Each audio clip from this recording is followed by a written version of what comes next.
மருத்துவர் அன்புமணி ராமதாஸ் அவர்கள் இப்பொழுது உங்கள் முன்னால் உரையாற்றுகிறார்.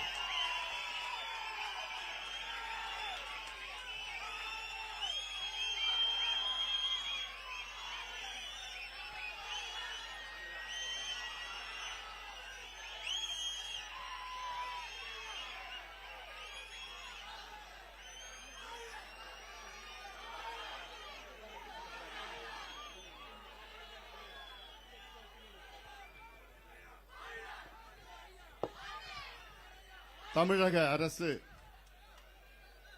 உடனடியாக தமிழ்நாட்டில் சாதிவாரி கணக்கெடுப்பு, குறிப்பாக சாதிவாரி சர்வே உடனடியாக எடுக்க வேண்டும் என சென்னையிலே அனைத்து கட்சிகள், அனைத்து சமூக இயக்கங்கள் ஒருங்கிணைப்பில் நடைபெறுகின்ற இந்த மாபெரும் ஆர்ப்பாட்டத்திற்கு வருகை தந்து கண்டன உரையை ஆற்றிய தலைவர்கள், குறிப்பாக பாரதிய ஜனதா கட்சியின் மாநில துணைத் தலைவர் மரியாதைக்குரிய திரு கரு நாகராஜன் அவர்கள், அம்மா மக்கள் முன்னேற்ற கழகத்தின் துணை பொதுச் செயலாளர் முன்னாள் சட்டமன்ற உறுப்பினர் மரியாதைக்குரிய திரு செந்தமிழ் அவர்கள், நாம் தமிழர் கட்சியின் மாநில ஒருங்கிணைப்பாளர் மரியாதைக்குரிய இயக்குனர் களஞ்சியம் அவர்கள், புரட்சி பாரத கட்சியின் தலைவர் மரியாதைக்குரிய திரு பூவை ஜெகன்மூர்த்தி அவர்கள், தமிழ் மாநில காங்கிரஸ் கட்சியின் துணைத் தலைவர் மரியாதைக்குரிய திரு ESS ராமன் அவர்கள், கொங்கு இளைஞர் பேரவையின் தலைவர் மரியாதைக்குரிய திரு தனியரசு அவர்கள், பெருந்தலைவர் மக்கள் கட்சியின் தலைவர் மரியாதைக்குரிய திரு NR தனபாலன் அவர்கள், தமிழக பகுஜன் சமாஜ் கட்சியின் தலைவர் மரியாதைக்குரிய பொற்கொடி ஆம்ஸ்ட்ராங் அவர்கள், தென்னிந்திய ஃபார்வர்ட் பிளாக்கின் தலைவர் மரியாதைக்குரிய திரு KC திருமாறன்ஜி அவர்கள்,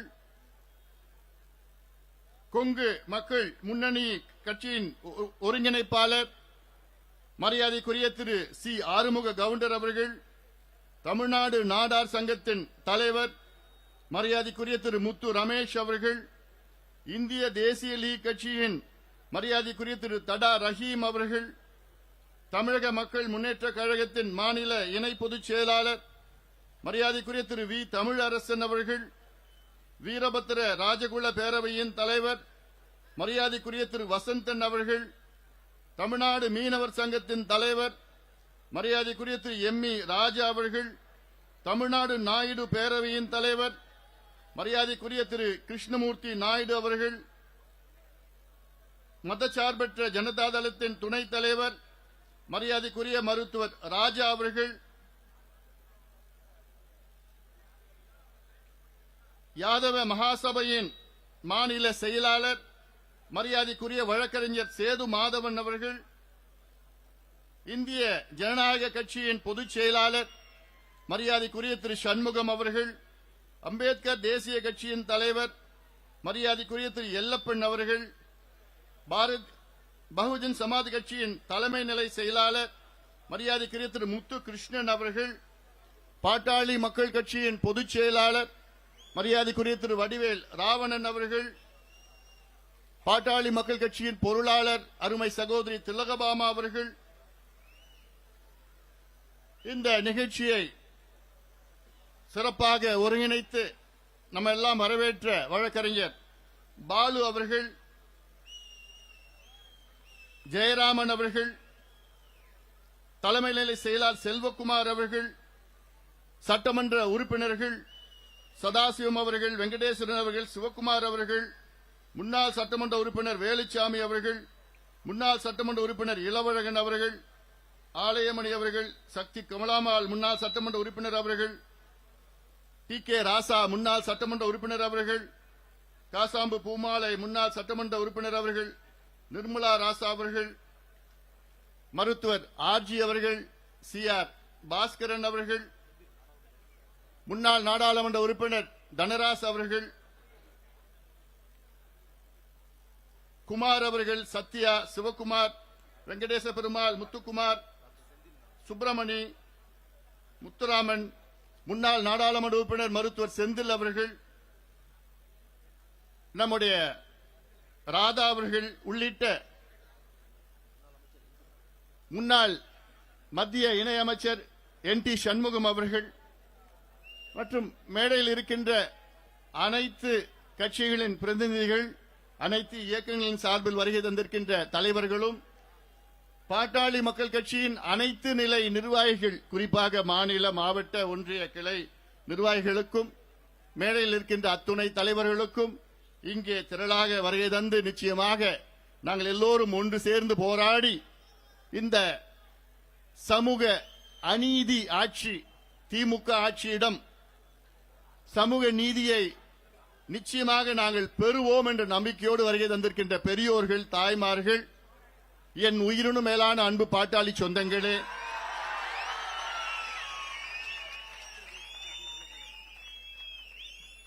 உங்கள் அனைவருக்கும் இந்த அன்புமணி ராமதாசன் பணிவான வணக்கங்கள். இங்கே வருகை தந்திருக்கின்ற ஊடக நண்பர்கள், காவல்துறை நண்பர்கள் உள்ளிட்ட மீண்டும் என்னுடைய பணிவான வணக்கங்களை தெரிவிக்கின்றேன். ஒரு முக்கியமான போராட்டம் சென்னையிலே மிகப்பெரிய அளவில் நடைபெற்றுக் கொண்டிருக்கிறது. தமிழ்நாடு சமூக நீதியின் பிறப்பிடம். அப்படிப்பட்ட தமிழ்நாட்டில் இன்று திமுக ஆட்சியிலே சமூக நீதியை குழி தோண்டி புதைத்துக் கொண்டிருக்கின்றார்கள்.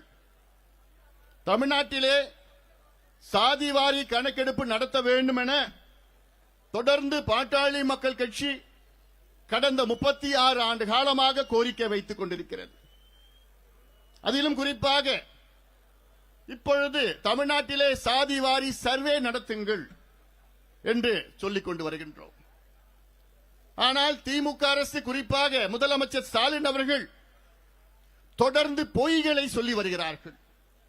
அதிலும் குறிப்பாக 3 பொய்களை திமுகவும் அவர்கள் சார்ந்தவர்களும் மக்களிடம் தொடர்ந்து கோயபல்ஸ் பிரச்சாரமாக முன்வைக்கின்றார்கள். முதலமைச்சர் அவர்கள் சொல்கின்ற பொய்கள்: 1, மத்திய அரசு தான் எடுக்க வேண்டும், தமிழ்நாடு அரசுக்கு அதிகாரம் இல்லை என்று. 2வது பொய், இதை எடுத்தாலும் நீதிமன்றங்கள் இதை தடை செய்து விடுவார்கள் என்று. அடுத்த பொய்கள், இதற்கு சட்டம் இல்லை என்று, எங்களுக்கு எந்த வகையிலும் அதிகாரம் இல்லை என்று சட்டமன்றத்திற்கு உள்ளேயும் வெளியேயும் தொடர்ந்து பொய்களை சொல்லி வருகிறார்கள். முதலமைச்சர் ஸ்டாலின் அவர்களே, உங்கள் பொய்கள் எடுபடாது. தமிழக மக்கள் தெளிவாக இருக்கின்றார்கள். இன்னும் உங்களுடைய ஆட்சி இன்னும் 2 மாதம்தான். அதன் பிறகு எங்கள் ஆட்சி வரும்.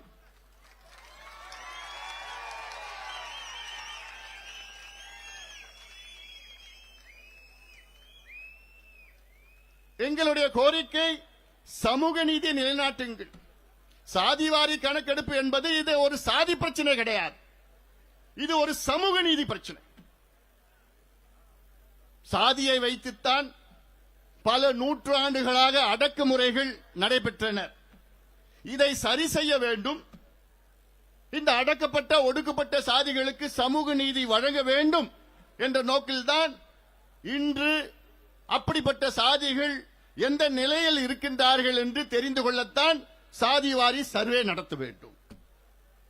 இது சமூக நீதி பிரச்சனை. இந்த சாதிவாரி சர்வேயால் இடஒதுக்கீட்டும் வரும். இடஒதுக்கீட்டுக்காக மட்டும் கிடையாது, இடஒதுக்கீடும் ஒரு அங்கம்தான். நம்முடைய இந்திய அரசியல் சாசனம், கான்ஸ்டிடியூஷன் ஆஃப் இந்தியா 15-16 சரத்திலே ஒரு அரசு சமூக கல்வியிலே பின்தங்கிய மக்களுக்கு நிகர்நோக்கு நடவடிக்கைகளில் ஈடுபட வேண்டும். நிகர்நோக்கு நடவடிக்கைகள் என்றால் அஃபர்மேட்டிவ் ஆக்ஷன் என்று சொல்வார்கள் ஆங்கிலத்தில். நம்முடைய கான்ஸ்டிடியூஷன்ல ஆர்டிகல் 15-16ல தெளிவா சொல்லியிருக்கிறது, the states should ensure affirmative action for the socially and educationally backward classes of India. அதைத்தான் நாங்கள் கேட்கின்றோம், அந்த உரிமையைத்தான் நாங்கள் கேட்கின்றோம். இப்போ இருக்கின்ற கணக்கு வெள்ளையர்கள் 1931 எடுத்தார்கள். 95 ஆண்டுகளுக்கு முன்பு எடுத்தப்பட்ட கணக்கை வைத்துத்தான் இன்று இடஒதுக்கீடும் கொடுக்கின்றார்கள், சமூக நலத்திட்டங்களும் கொடுக்கின்றார்கள். இது பழைய கணக்கு.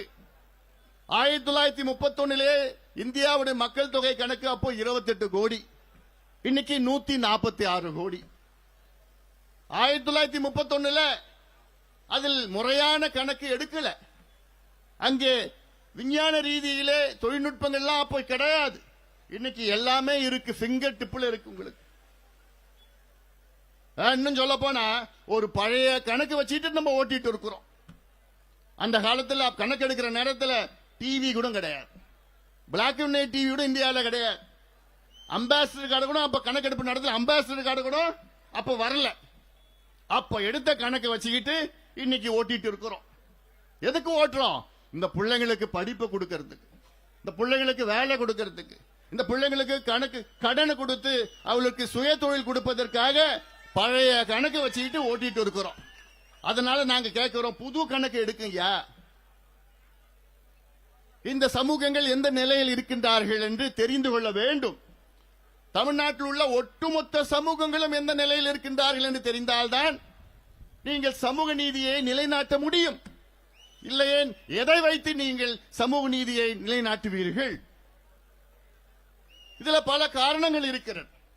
நான் இப்ப பொய் சொன்னார்களே ஸ்டாலின் அவர்கள், ஒன்னு மத்திய அரசு தான் எடுக்கணும். மத்திய அரசு 1948 சென்சஸ் ஆக்ட் படி சென்சஸ் தான் எடுப்பார்கள், மக்கள் தொகை கணக்கெடுப்பு மத்திய அரசு எடுப்பார்கள்.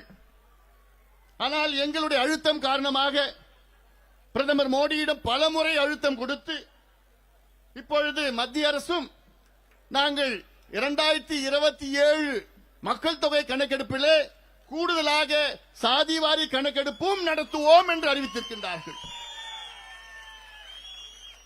அது நடைபெறும். 1931 பிறகு முதல் முறையாக இந்திய அளவிலே சாதிவாரி கணக்கெடுப்பு நடத்துகின்ற அரசு இப்பொழுது இருக்கின்ற அரசு இதை அறிவித்திருக்கிறது. 2026 வீடுகளை கணக்கெடுப்பு நடத்தி 2027 அங்கே சாதி வாரியாக மக்கள் தொகை கணக்கெடுப்பை நடத்துகின்ற திட்டம் இருக்கிறது. அதற்கு 14,000 கோடி நிதியும் ஒதுக்கியிருக்கின்றார்கள். அது மாற்று கருத்து கிடையாது. நாங்கள் கேட்பது சாதிவாரி சர்வே. இந்திய புள்ளியியல் சேகரிப்பு சட்டம் 2008 அதன்படி சர்வே நடத்துங்கள். ஸ்டாலின் அவர்களே, நாங்க கேட்கிறது சென்சஸ் கிடையாது, காஸ்ட் சென்சஸ் கிடையாது. காஸ்ட் சென்சஸ் என்பது மத்திய அரசு தான் எடுக்க வேண்டும். நாங்கள் கேட்கிறது காஸ்ட் சர்வே. இது மாநில அரசு எடுக்கலாம். இதை நீதிமன்றங்கள் உறுதி செய்திருக்கின்றனர். உயர் நீதிமன்றமும் உச்ச நீதிமன்றமும் உறுதி செய்திருக்கின்றன. இன்னும் சொல்ல போனால் 2 மாதத்திற்கு முன்பு கர்நாடகா உயர் நீதிமன்றம் தெளிவான தீர்ப்பை வழங்கியிருக்கின்றார்கள். என்ன? மத்திய அரசு மட்டுமல்ல, மாநில அரசுகளும் சாதிவாரி சர்வே எடுக்கலாம் என்று கர்நாடகா உயர் நீதிமன்றம் தீர்ப்பை வழங்கியிருக்கிறது. அதன் பிறகும் இந்த ஸ்டாலின் அவர்கள், முதலமைச்சர் ஸ்டாலின் அவர்கள் இன்னும் பொய்யை சொல்லிக் கொண்டிருக்கின்றார். தூங்குறவரை எழுப்பலாம், ஆனா தூங்குவது போல் நடிப்பவரை எழுப்ப முடியாது. ஸ்டாலின் அவர்கள் தூங்குவது போல் நடித்துக் கொண்டிருக்கின்றார். நம்முடைய செந்தமிழ் அவர்கள் சொன்னது போன்று அவருக்கு எல்லாம் தெரியுது.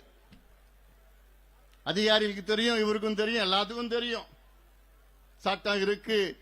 இந்தியன் ஸ்டாட்டிஸ்டிக்கல் ஆக்ட் 2008 படி மத்திய அரசு கணக்கெடுக்கலாம், மாநில அரசு கணக்கெடுக்கலாம், உள்ளாட்சிகள் கணக்கெடுக்கலாம், பஞ்சாயத்து தலைவர் கணக்கெடுக்கலாம், கலெக்டர் கணக்கெடுக்கலாம், யார் வேணா கணக்கெடுக்கலாம். அந்த கணக்கு செல்லும் என்று உயர்நீதிமன்றங்களும் தீர்ப்புகள் வழங்கியிருக்கின்றார்கள். இப்ப நான் சொல்றது, இது வெறும் இடஒதுக்கீடுக்காக மட்டும் கணக்கு கிடையாது. பீகாரிலே என்னுடைய நண்பர் நிதிஷ்குமார் அவர்கள் 10வது முறையாக முதலமைச்சர். சமீப தேர்தலிலே மீண்டும் முதலமைச்சராக தேர்வு செய்யப்பட்டார்.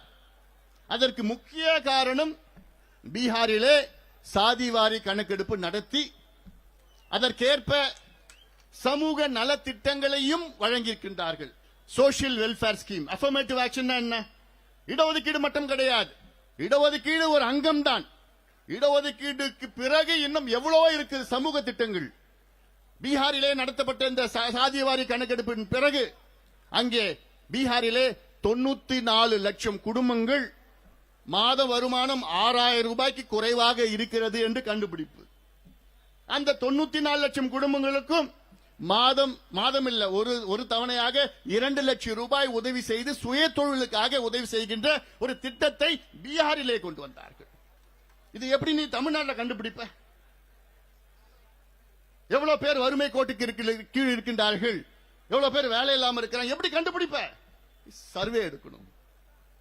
அதே பீகாரிலே 67 லட்சம் குடும்பங்களுக்கு சொந்த வீடு கிடையாது, குடிசை வீட்டில் இருக்கிறாங்கன்னு அந்த சர்வேல தெரிய வந்தது. பீகார் அரசு, நிதிஷ்குமார் அரசு என்ன பண்ணாங்க?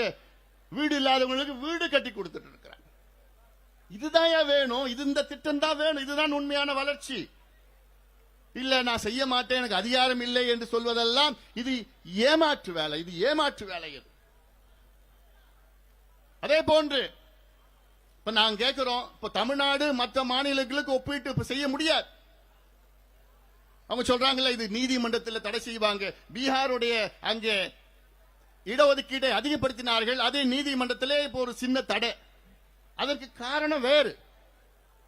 நீதிமன்றங்கள் இப்போ என்ன பண்றாங்கன்னா, நீதிமன்றங்களுக்கு அவங்க என்ன கேட்கிறாங்கன்னா, கணக்கெடுப்பு நடத்துங்க. அவங்க கேட்கறது மாடர்ன் கான்டெம்பரரியஸ் பெர்டினன்ட் டேட்டான்னு கேட்கிறான். அவங்க கேட்கிற டேட்டா என்னன்னா, ஒரு பக்கம் எந்தெந்த சாதிகள் என்ன கணக்கில் இருக்கிறாங்க, தலை கணக்கெடு. அந்த சாதிகள் என்ன சமூக பின்தங்கிய நிலையில் இருக்கின்றார்கள், சோசியல் பேக்வர்ட்னஸ். ஒன்னு ஒவ்வொரு சாதிக்கும் பாப்புலேஷன், சோசியல் பேக்வர்ட்னஸ், இரண்டுத்தையும் ஒப்பீடு செய்து நியாயப்படுத்தி ஜஸ்டிஃபை பண்ணி எக்ஸ்ட்ராபோலேட் பண்ண, அதை நியாயப்படுத்தினா நாங்க நீதிமன்றத்தில் தடை பண்ண மாட்டோம்னு தீர்ப்புகள் சொல்லியிருக்கின்றார்கள். இதை அவசியம் செய்யணும், இதைத்தான் செய்யணும். பீகாரில் என்ன பண்ணிருக்காங்கன்னா, கணக்கெடுப்பு மட்டும் தலைய கணக்கெடுப்பு வச்சு அவங்களுக்கு இடஒதுக்கீடு அதிகப்படுத்திருக்கிறாங்க. அது சரி செஞ்சிடுவாங்க கொஞ்ச நாள்ல. அது மட்டும் இல்ல, மற்ற மாநிலங்கள்ல இப்போ ஒரு உச்சநீதிமன்றம் ஒரு தீர்ப்பு 1962 வழங்கினார்கள். என்ன தீர்ப்புனா, Balaji versus state of Karnataka ஒரு தீர்ப்பு. அப்போ 1960 கர்நாடகாவில் அங்கே 65 விழுக்காடு இடஒதுக்கீடை உயர்த்தினார்கள். அதை எதிர்த்து பாலாஜி என்பவர் கர்நாடகா உயர்நீதிமன்றத்திலே வழக்கு தொடர்ந்தார். அந்த வழக்கை அந்த கர்நாடகா உயர்நீதிமன்றம் அந்த இடஒதுக்கீடை அதிகப்படுத்தியதை ரத்து செய்தது. உச்சநீதிமன்றம் இந்த வழக்கு சென்றது. உச்சநீதிமன்றத்திலே 1962 அங்க இருக்கிற நீதிபதிகள் இந்தியாவிலே இடஒதுக்கீடு 50 விழுக்காடுக்கு மேல் போகக்கூடாது என்று ஒரு தீர்ப்பை வழங்கினார்கள். எப்போ? 1962 அவங்களுக்கு அப்ப எந்த டேட்டாவும் கிடையாது, எந்த காரணமும் கிடையாது, ஏதோ ஒரு தீர்ப்பை வழங்கிட்டாங்க. இது அநியாயம், இந்த தீர்ப்பு அநியாயம். ஆனால் அதன் பிறகு எத்தனையோ வழக்குகள் வந்தது. பிறகு 1991, 92 இந்திரா சாணி வழக்கு வந்தது. அப்போது கான்ஸ்டிடியூஷன் பெஞ்ச் என்ன பண்ணாங்க? 13 நீதிபதிகள் ஆம் அந்த 62 தீர்ப்பை உறுதி செய்தார்கள். இந்தியாவிலே 50 விழுக்காட்டுக்கு மேல் இடஒதுக்கீடு கொடுக்க கூடாது. அதுவும் அநியாயம். ஆனால் அதன் பிறகு தமிழ்நாட்டில் என்ன நடந்தது? அப்போ தமிழ்நாட்டில் நமக்கு 69 விழுக்காடு இடஒதுக்கீடு. அதை அன்றைய முதலமைச்சர் ஜெயலலிதா அம்மையார் அவர்கள் அந்த பிரச்சனையை கையில் எடுத்து உடனடியாக மத்திய அரசு, அப்போது நரசிம்மராவ் அவர்கள் பிரதமர், அவரை அழுத்தம் கொடுத்து வலியுறுத்தி தமிழ்நாட்டில் உள்ள 69 விழுக்காடு இடஒதுக்கீட்டை இந்திய அரசியல் சாசனத்தில் உள்ள 9வது அட்டவணையிலே பாதுகாப்பு செய்யப்பட்டார். இது சாதாரண செயல் கிடையாது. ஏன்னா அரசியல் சட்ட திருத்தம், கான்ஸ்டிடியூஷன் அமெண்ட்மெண்ட் வந்தாதான் இந்த 9வது அட்டவணையில பாதுகாப்பு வழங்க முடியும். சும்மா போய் சட்டம், நாடாளுமன்ற சாதாரண சட்டம் எடுபடாது. கான்ஸ்டிடியூஷன் அமெண்ட்மெண்ட் நடந்து தமிழ்நாட்டில் உள்ள 69 விழுக்காடு இடஒதுக்கீடு இன்னைக்கு நமக்கு பாதுகாப்பாக இருக்கிறது என்றால் அது முன்னாள் முதலமைச்சர் ஜெயலலிதா அம்மையார் அவர்கள். ஆனால் இப்போ அந்த 69 விழுக்காடு இடஒதுக்கீடுக்கு ஆபத்து வந்திருக்கிறது. பொதுவா 9வது அட்டவணையில் இருக்கின்ற ஏதாவது சட்டம், அதை நீதிமன்றம் அதை சீண்டக்கூடாது, அதை எடுக்கக்கூடாது. ஆனால் அதை மீறி உச்சநீதிமன்ற நீதிபதிகள் இந்த பிரச்சனை எடுத்தார்கள். ஏன்னா சமூக நீதிக்கு எதிரானவர்கள் வழக்கை போட்டார்கள். தமிழ்நாட்டில் 69 விழுக்காடு ரத்து பண்ணணும் வழக்கு போட்டாங்க. அதை எடுக்கக்கூடாது நீதிமன்றம். ஆனாலும் உச்ச நீதிமன்ற நீதிபதி எடுத்துட்டாங்க. எடுத்துட்டு என்ன கேட்டாங்க, தமிழ்நாட்டில் 69 விழுக்காடு மக்கள் பழங்குடி மக்கள், பட்டியலின மக்கள், மிகவும் பிற்படுத்தப்பட்ட மக்கள் அதாவது எஸ்டி, எஸ்சி, பிசி, எம்பிசி 69% இருக்காங்களா கேள்வி கேட்டார். இது எப்படி நீ நியாயப்படுத்துவன்னு கேள்வி கேட்டார் நீதிபதி. நான் ஓராண்டு காலம் நான் தருகின்றேன் என்று நீதிபதி சொன்னார். ஓராண்டு காலத்திற்குள், எப்போ சொன்னார்? 2010. ஓராண்டு காலத்திற்குள் தமிழ்நாடு கணக்கெடுப்பு நடத்தி நியாயப்படுத்தினால் 69 விழுக்காடு இடஒதுக்கீட்டை நான் அனுமதிக்கிறேன், இல்லையே நான் தடை செய்வேன் என்று நீதிபதி சொன்னார். அப்புறம் அவர் மாறிட்டார். அப்போ ஏதாவது ஒன்று பண்ணிக்கிட்டு காமிச்சு பழைய அந்த அம்பாசங்கர் வச்சுக்கிட்டு அதெல்லாம் அந்த கணக்கெல்லாம் வச்சுக்கிட்டு ஏதோ ஒப்புத்து பண்ணிட்டாங்க. அப்ப ஜனார்தனம் இருந்தார், அப்போ பேக்வர்ட் கிளாஸ் கமிஷன் சேர்மனா இருந்தார். அவர் ஏதோ கணக்கெல்லாம் வச்சுக்கிச்சு பண்ணிட்டாங்க. அதன் பிறகு 2017 மீண்டும் ஒரு வழக்கு உச்சநீதிமன்றத்தில், என்ன 69 விழுக்காடு இடஒதுக்கீடு ரத்து பண்ணணும். இந்த வழக்கு இப்போ நிலுவையில் இருக்கு. நீதிபதிகள் என்ன சொன்னாங்க, அப்ப அந்த மராத்தா ரிசர்வேஷன் பிரச்சனை அது முடிஞ்ச உடனே தமிழ்நாடு பிரச்சனை நம்ம எடுப்போம்னு சொல்லிட்டு இருந்தாங்க. மராத்தா பிரச்சனை முடிஞ்சு போச்சு. இப்ப என்ன பண்ணுவாங்க அடுத்தது? தமிழ்நாட்டினுடைய இடஒதுக்கீடு 69 இடஒதுக்கீடு. ஏன்னா இந்தியாவில் வேற எந்த மாநிலத்திலும் கிடையாது. மற்ற மாநிலங்கள் நம்ம கிட்ட ஒப்பீடு செய்ய முடியாது. நமக்கு ஏற்கனவே 69 இருக்கு. அந்த 69க்கு பாதுகாப்பு இல்ல, பிரச்சனை வருது. அதுக்காகவாவது எடுங்கன்னு முதலமைச்சர் ஸ்டாலின் கிட்ட பலமுறை நாங்க சொன்னோம். இப்போ இதுல கடந்த 5 ஆண்டு காலத்தில் 35 முறை பாட்டாளி மக்கள் கட்சி சாதிவாரி கணக்கெடுப்பு நடத்த வேண்டும் என்று அழுத்தங்கள், தீர்மானங்கள், நேரடியாக முதலமைச்சரை சென்று சந்தித்தது, பிரதமர் அவர்களை சந்தித்து வலியுறுத்தியது, பல கருத்தரங்குகள் நடத்தினோம், பல போராட்டங்கள் நடத்தினோம், நாடாளுமன்றத்திலையும் சட்டமன்றத்திலையும் பல முறை பேசணும். இதெல்லாம் இதை படிக்கணும்னா 1/2 மணி நேரம் ஆகும் எனக்கு.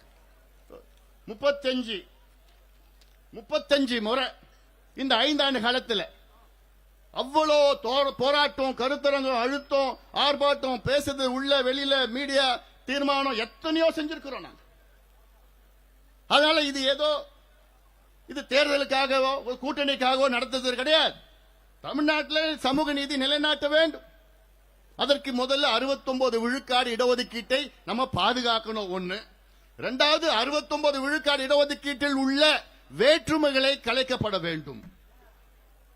69 விழுக்காடு இடஒதுக்கீடு இருக்கு, ஆனால் அதற்குள்ள இருக்கின்ற சமூகங்களுக்கு சமநிலையில் இருக்கின்றார்களா? இல்ல. அதுக்கு பல உதாரணங்கள் என்னால சொல்ல முடியும். இப்போ நான் கேட்கறது, பட்டியலின மக்களுக்கு தமிழ்நாட்டிலே 18 விழுக்காடு இடஒதுக்கீடு, பழங்குடி மக்களுக்கு 1, பட்டியலின மக்களுக்கு 18. அந்த 18ல 3 விழுக்காடு அருந்ததியர் மக்களுக்கு. அருந்ததியர் மக்கள் அந்த 3 விழுக்காடு மட்டுமல்ல, அந்த 15 விழுக்காட்டிலும் அவர்கள் போட்டியிடலாம். இப்போ பட்டியலின மக்கள் 3 பெரிய பிரிவுகள். ஒன்று ஆதி திராவிடர்கள், தேவேந்திர குல வேளாளர், அருந்ததியர்கள். உட்பிரிவுகள் கிட்டத்தட்ட 76 உட்பிரிவுகள் இருக்கிறது. அந்த உட்பிரிவில் இருக்கின்றவர்களுக்கு எல்லாத்துக்கும் கிடைக்குதா இடஒதுக்கீடு? எல்லாமே சமநிலையில இருக்கா? இல்ல. 76 பேர்ல வெறும் 6 to 8 பேர் தான் கிட்டத்தட்ட 90 விழுக்காடு இடஒதுக்கீடை அவர்கள் தட்டி செல்கிறார்கள். மீதி இருக்கின்ற 68 பேருக்கு கிடைக்கல. இது நீ எப்படி தெரிஞ்சுப்ப? கணக்கெடுப்பு நடத்தணும். அது கணக்கெடுப்பு நடத்ததையா தெரியும். இடஒதுக்கீடு தர, சமூக திட்டங்கள் தர, அது போய் சேருதான்னு உனக்கு தெரிஞ்சுக்கிறது விருப்பம் இல்லையா? அந்த கூறு குடும்பம் எல்லாம் உங்களுக்கு. இதுக்கு மேல எப்படி என்னால சொல்ல முடியும்? இதுக்கு மேல எப்படி சொல்ல முடியும் என்னால? இது படிச்சது படிக்காதெல்லாம் வித்தியாசம் இல்லமா? இதெல்லாம் மனசுல இருக்கணும். அதெல்லாம் ஏன்னா இது பட்டியலின மக்களுக்கு மட்டுமல்ல, பழங்குடி மக்கள் என்று இருக்கிறார்கள். பழங்குடி மக்களுக்கு 1 விழுக்காடு இடஒதுக்கீடு தமிழ்நாட்டில், மத்தியில 7.5 விழுக்காடு. இங்க 1 விழுக்காட்டுல 36 உட்பிரிவுகள் இருக்கிறது. அந்த 36 உட்பிரிவுகள் அதுல 6-7 உட்பிரிவுகள் அந்த 1 விழுக்காட்டுல கிட்டத்தட்ட முக்கால்வாசி எடுத்துட்டு போறாங்க. மீதி இருக்கிறவங்களுக்கு கிடைக்கல. நான் சொல்லத்துக்கு இடஒதுக்கீடு மட்டும் கிடையாது, சமூக திட்டங்கள், சமூக நலத்திட்டங்கள், இதுதான் எல்லாமே வேண்டதில்ல. ஏன் பிசி எடுத்துங்க, பேக்வர்ட் கிளாஸ் எடுத்துங்க, பிற்படுத்தப்பட்ட சமூகங்கள் எடுத்துங்க. இன்னைக்கு 26 விழுக்காடு 141 சமூகங்கள் இருக்கிறது. அதுல எத்தனையோ சமூகங்களுக்கு கிடைக்கல. சில சமூகங்கள் நிறைய எடுத்துக்கிறாங்க, சில பேர் கிடைக்கல. எம்பிசி எடுத்துங்க, எம்பிசில 115 சமூகங்கள் இருக்கிறது. அதுல எத்தனை பேருக்கு யாருக்கு கிடைச்சிருக்கு, யாருக்கு கிடைக்கல எப்படி தெரியும்? நிச்சயமா அதுல எல்லாத்துக்கும் கிடைக்கணும். அதுதான் இந்த கூட்டம், அதுதான் இந்த போராட்டம். தமிழ்நாட்டில் எல்லா சமூகங்களுக்கும் அவர்களுடைய மக்கள் தொகை மற்றும் சமூக பின்தங்கிய நிலை ஏற்ப இடஒதுக்கீடு பிரித்து கொடுங்கள். ஏன்னா இப்போ தமிழ்நாட்டில் 50 விழுக்காடுக்கு மேல போயிடுச்சு. இது நீதிமன்றம் இனி தடை செய்ய முடியாது. ஏன்னா 69 விழுக்காடு நமக்கு இருக்கு. மற்ற மாநிலங்கள் 50 விழுக்காடுக்கு மேல போகக்கூடாதுன்னு உச்ச நீதிமன்றம் சொன்னதுனால அந்த தடையை சில நீதிமன்றங்கள் தடை பண்ணிருக்கிறாங்க. தமிழ்நாட்டுக்கு இந்த பிரச்சனை இல்ல. நமக்கு ஏற்கனவே 69 இருக்கு. அந்த 69க்குள்ள நியாயம் கிடைக்குதா? இல்ல. இல்ல, கணக்கெடுப்பு நடத்தி இன்னும் அதிகமா 69ல இருந்து 80, 85 அது அடுத்த கட்டம். இப்ப முதல்ல இருக்கத்தே சரி செய்யணும். இப்போ நம்முடைய ராஜா அவர்கள், எம்.இ. ராஜா, மீனவர் சமுதாயம் இன்னைக்கு கணக்கெடுப்பு நடத்தினா, ஒரு உதாரணம் நான் சொல்றேன். இப்போ நம்ம மரியாதைக்குரிய திரும்ப கரு நாகராஜன் சொன்னாரு, எஸ்ஐஆர் ஒரு மாதத்தில் எடுக்க முடியுது. இந்த கணக்கெடுப்பு அதே போன்றுதான், ஒரு மாதத்தில் எடுக்கலாம். தெலுங்கானால 1.5 மாதத்தில் எடுத்தாங்க. கர்நாடகாவில் கிட்டத்தட்ட 2வது முறை எடுக்கிறப்போ கிட்டத்தட்ட ஒரு மாதத்தில் எடுத்தாங்க. தமிழ்நாட்டில் 2 கோடி வீடு இருக்கு. தோராயமா 2 கோடியே 15 லட்சம் வீடு, 2 கோடின்னு வச்சுக்கணும். 8 கோடி மக்கள் இருக்கின்றார்கள். ஒரு முதலமைச்சரா பதவியேற்றவுடன் உங்களுக்கு முதல் வேலை என்ன இருக்கணும்? இந்த 8 கோடி மக்கள் என்ன நிலையில் இருக்கின்றார்கள்? இல்ல எத்தனை பேர் படிச்சிருக்கிறாங்க, எத்தனை பேர் வேலை இல்ல, எத்தனை பேர் கூலி தொழில் இருக்காங்க, எத்தனை பேர் வறுமை கோட்டில் இருக்கிறாங்க, எத்தனை பேர் குடிசையில் இருக்கிறாங்க? இதுதான் உங்களுடைய முதல் வேலையா இருக்கணும். அது இருந்தால்தான் அடுத்த 5 ஆண்டு காலம் அதை வைத்து நீங்கள் அந்த பிரச்சனைகளை தீர்வு கொண்டு வர முடியும். இதுதாயா நிர்வாகம், இதாயா திறமையான நிர்வாகம். ஆனா நம்ம முதலமைச்சர் இன்னும் 2 மாசம் தான் இருக்கு. இன்னைக்கு வரைக்கும் எனக்கு எடுக்க முடியாது, எனக்கு எடுக்க முடியாது, எனக்கு கணக்கு இல்லை, எனக்கு உரிமை இல்லை. எவ்வளவு ஒரு அயோக்கியத்தனம், எவ்வளவு துரோகம் இது, எவ்வளவு துரோகம், தமிழக மக்களுக்கு செய்கின்ற துரோகம். தமிழ்நாடு சாதாரணமா 50 ஆண்டுகள் முன்னேறம்னா, நீ கணக்கெடுப்பு நடத்தினா 20 ஆண்டுகளில் முன்னேறும் தமிழ்நாடு. ஏன்னா ஒவ்வொரு மைக்ரோ லெவல்ல அவங்க சொல்றாங்க, இல்ல மத்திய அரசு எடுக்குதுன்னு சொல்றாங்க. மத்திய அரசு எடுக்கட்டும். மத்திய அரசு எடுக்கின்ற கணக்கெடுப்பு அது மேக்ரோ லெவல், மாநில அரசு எடுக்கின்ற கணக்கெடுப்பு அது மைக்ரோ லெவல். நம்ம ரெண்டுமே வேணும், மேக்ரோ லெவலும் வேணும், மைக்ரோ லெவலும் வேணும். ஏன் நீதிமன்றங்கள் கேட்கின்றார்கள். மத்திய அரசு எடுக்கிறது தலையன்றாங்க. அது என்ன போறாங்க? தமிழ்நாட்டில் இவ்வளோ சமுதாயங்கள் இருக்கிறது, இந்த இவ்வளவு எண்ணிக்கையில் இருக்கிறது, அந்த தலையை கணக்கு தான் எடுப்பாங்க மத்திய அரசு. மாநில அரசு தான் மைக்ரோ லெவல்ல அவங்க என்ன சமூக பின்தங்கிய நிலையில் இருக்கின்றார்கள், எவ்வளவு சோசியல் பேக்வர்ட்னஸ், எந்த நிலையில் இருக்கின்றார்கள் என்று புள்ளி விவரங்கள் மாநில அரசு தான் எடுக்க முடியும். தெலுங்கானாவில் 75 கேள்விகள் கேட்டாங்க ஒவ்வொரு வீட்டிலையும். 75 கேள்விகள். இன்னைக்கு வரைக்கும் இந்தியாவில் பீகார் எடுத்து முடிச்சுட்டாங்க, கர்நாடகா 2வது முறையா எடுத்து முடிச்சுட்டாங்க, தெலுங்கானா எடுத்து முடிச்சுட்டாங்க, ஆந்திரா, ஒரிசா, ஜார்க்கண்ட் இது எடுத்துட்டு இருக்கிறாங்க. தெலுங்கானால 75 கேள்விகள், 56 முதல் கேள்விகள், 19 துணை கேள்விகள் எடுத்தாங்க. 75 கேள்விகள் என்ன? இப்போ எஸ்ஐஆர் போறாங்கல்ல, ஒரு வீட்டுல போய் எத்தனை பேருமா ஒரு ஃபார்ம் கொடுக்கறாங்கல்ல, அந்த ஃபார்ம் ஃபில் பண்றீங்கல்ல, அதேதாயா கணக்கெடுப்பு. சாதாரணமா எடுத்துட்டு போலாம். இது ஒரு பெரிய வேலை கிடையாது. தெலுங்கானால வெறும் கிட்டத்தட்ட 300 கோடி, அவ்வளவுதான். 1.5 மாதம் 2 லட்சம் அரசு ஊழியர்கள். இந்த கணக்கெடுப்பு தான்.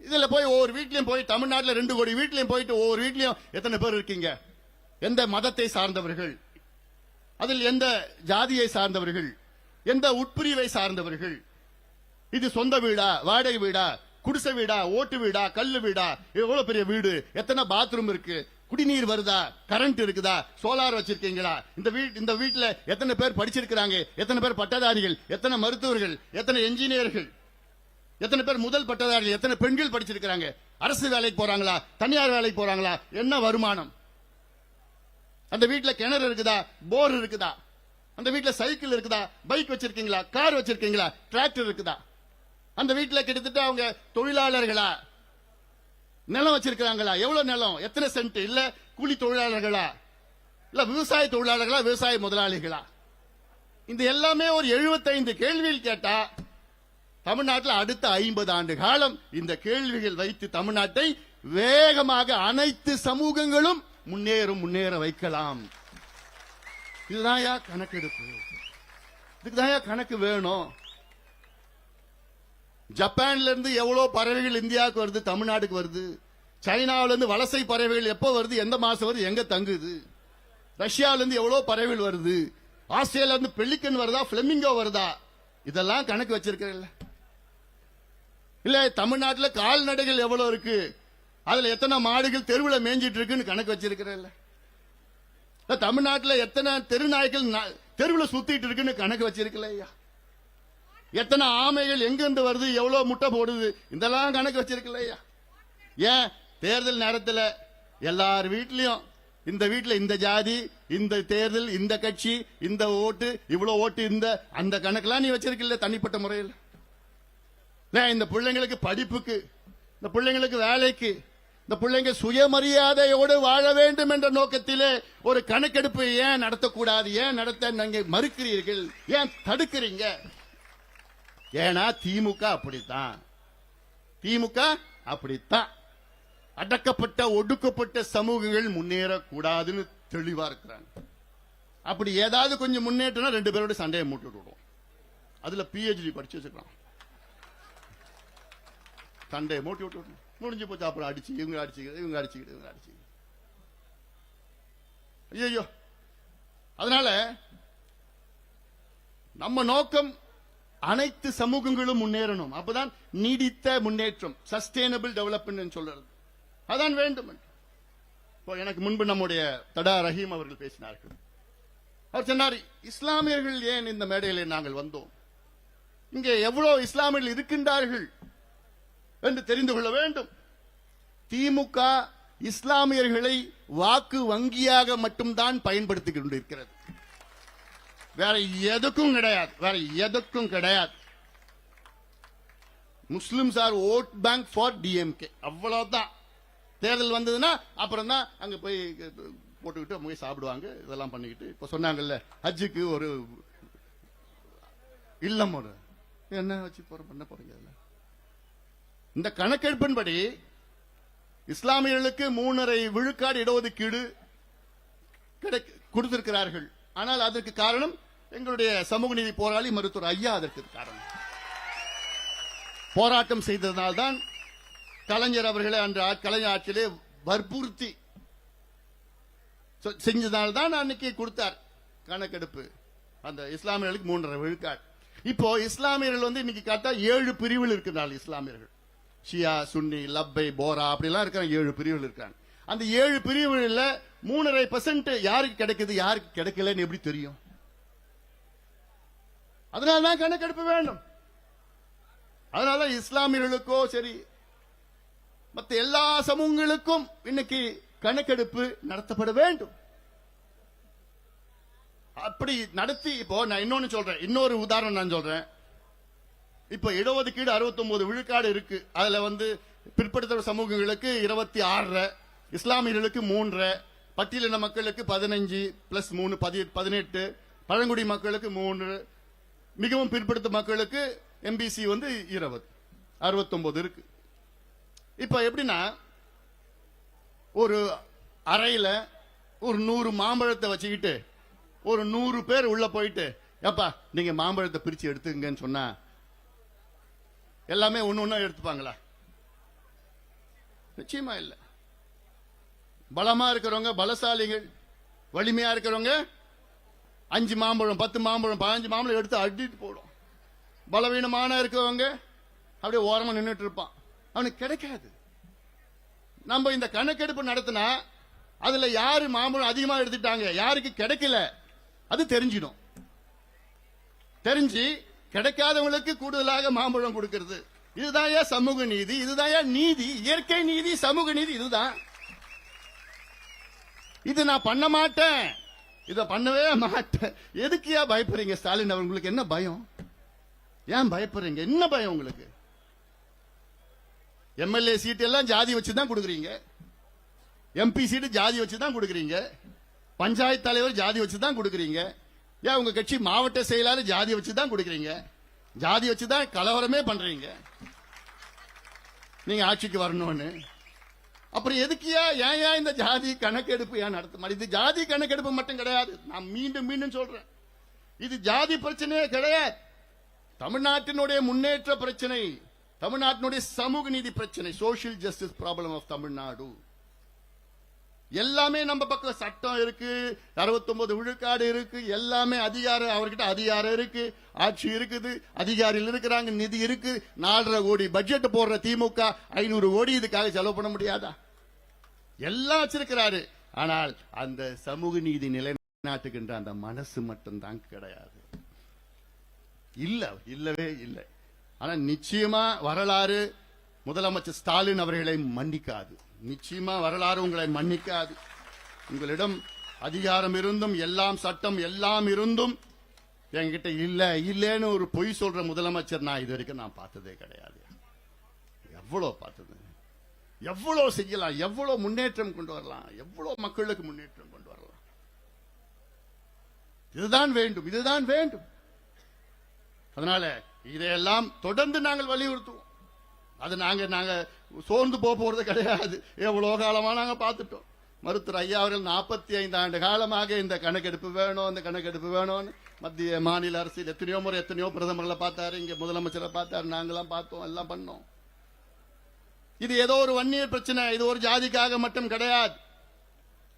தமிழ்நாட்டில் அடக்கப்பட்ட, ஒடுக்கப்பட்ட, வஞ்சிக்கப்பட்ட மக்கள் எவ்வளவு பேர் இருக்காங்க. அவங்க எல்லாமே முன்னேற வேண்டும், வேகமாக முன்னேற வேண்டும். சமூக நீதினா என்ன? சமூகத்தில் பின்தங்கி இருக்கிற சமுதாயம் முன்னேறிய சமுதாயங்களுக்கு நிகராக வாழ வேண்டும், சுயமரியாதையுடன் வாழ வேண்டும். அதுதான் சமூக நீதி. அதற்கு நமக்கு என்னென்ன டேட்டா வேணும், எல்லா டேட்டா எல்லாமே வேணும். அதை வைத்துத்தானே நம்ம திட்டங்கள் வகுக்க முடியும். அது மட்டுமில்ல, பீகாரில் சொன்ன முதலமைச்சர் நம்முடைய நிதிஷ்குமார் அவர்கள் ஏன் மீண்டும் அவர் ஆட்சிக்கு வந்தார்? பல காரணங்கள், அதுல 2 முக்கிய காரணம். 1 கணக்கெடுப்பு நடத்தினார், 2 அங்கே பூரண மதுவிலக்கை கொண்டு வந்தார்.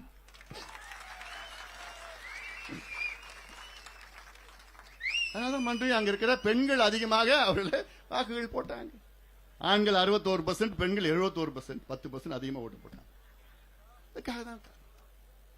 ஆனா இங்க இந்த எலைட் பார் திறக்கலாமா?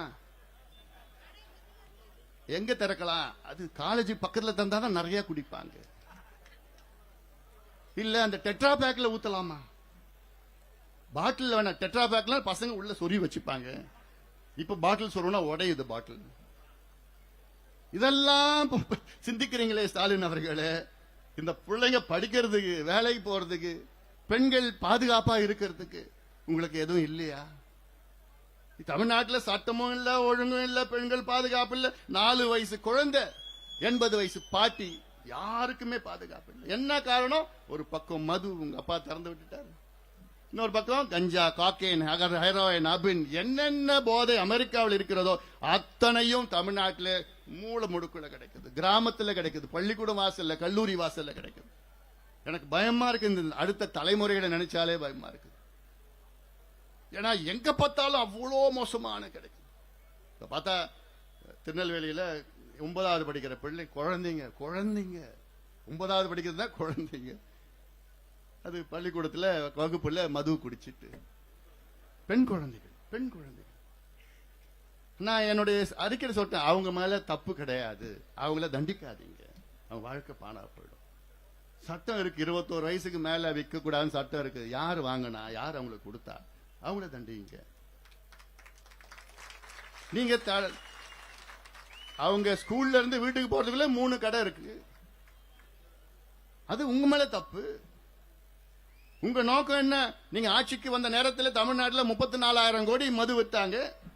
உங்க ஆட்சி முடிகிற காலத்தில் இன்னைக்கு 56,000 கோடிக்கு மது விற்கிறாங்க. இது ஒயிட்ல மட்டும், கருப்புல 1 லட்சம் கோடி. சரி, இப்ப நான் அது வேற டைவர்ட் ஆயிடும். இப்ப நம்ம வேலைக்கு இதுதான் கணக்கெடுப்பு, இது அவசியமானது. ஏன்னா நான் மறுபடியும் சொல்றேன், தமிழ்நாட்டினுடைய சமூக நீதி பிறப்பிடம் தமிழ்நாடு. அப்படிப்பட்ட நம்ம முன்னோர்கள் எல்லாம் இங்கே சமூக நீதிக்காக போராடி வாழ்ந்தவர்கள். இன்னும் சொல்ல போனா நம்ம தான் முதல்ல எடுத்திருக்கணும்.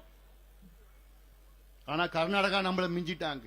2015 சித்தராமையா அவர்கள் அப்ப எடுத்தார். அது வெளியில விடல. இப்ப மறுபடியும் 2வது முறை எடுத்திருக்கிறாங்க. கர்நாடகாவில் என்ன பண்ணிருக்காங்க தெரியுமா? சமீபத்தில் கர்நாடகாவில் இந்த ஆண்டு பட்டியலின மக்களுக்கு ஒரு கணக்கெடுப்பு நடத்தினாங்க. ஒரு நீதியரசர் தலைமையில் நடத்தி அதற்கு பரிந்துரைகள் செய்து கர்நாடகாவில் 17 விழுக்காடு இடஒதுக்கீடு பட்டியலின மக்களுக்கு. அந்த 17 விழுக்காட்டை 3ஆக பிரித்தார்கள். 6, 6, 5 என்று.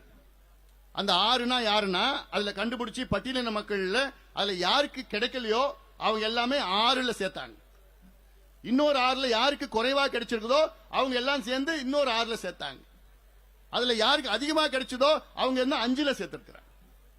இதுதான் உண்மையான சமூக நீதி. இதான் செய்யணும். உள்ஒதுக்கீடு கொடுக்கணும்.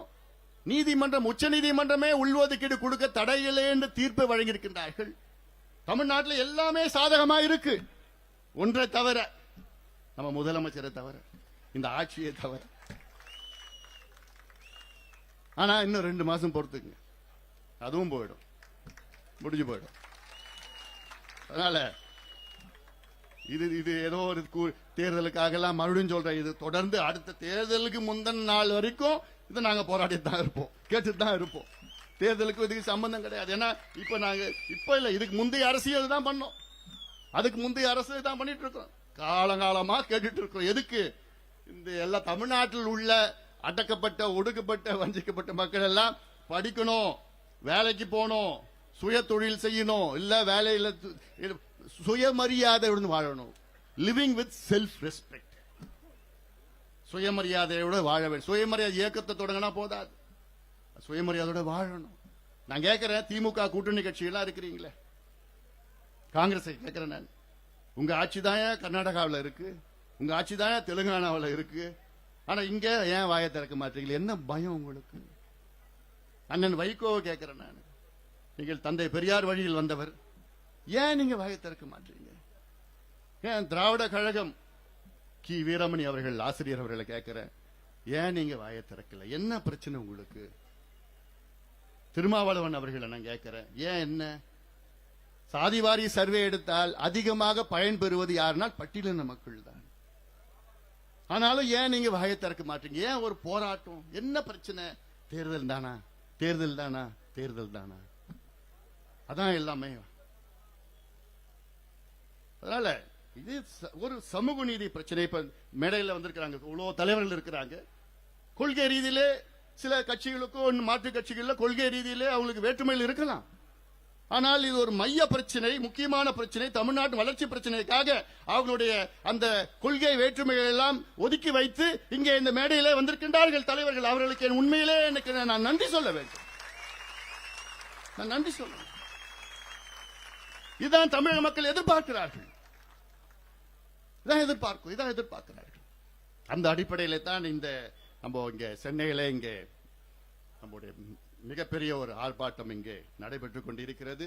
இந்த ஆர்ப்பாட்டத்தில் கலந்து கொண்ட அனைத்து கட்சி தலைவர்களுக்கும், அனைத்து இயக்கங்களை சார்ந்தவர்களுக்கும் என்னுடைய நெஞ்சார்ந்த நன்றியை நான் இந்த நேரத்தில் நான் தெரிவிக்கின்றேன். இங்கே வருகை தந்திருக்கின்ற என் உயிரினும் மேலான அன்பு பாட்டாளி சொந்தங்கள், அதே போன்ற அனைத்து கட்சியில் சார்ந்த தொண்டர்கள் இங்கே வருகை தந்திருக்கின்றார்கள். அதே போன்று இங்கே வருகை தந்திருக்கிற அத்துணை நம் கட்சி நிர்வாகிகள். யாரா நம்ம கட்சி பேரை சொல்லலைன்னா தப்பா எடுத்துக்க மாட்டீங்க, எனக்கு தெரியும். இல்லாம இங்க சென்னை மாவட்டத்தை சார்ந்த ஜெயராமன் அவர்கள், தியாகலன் அவர்கள், ராதா அவர்கள் இங்க ஏற்பாடு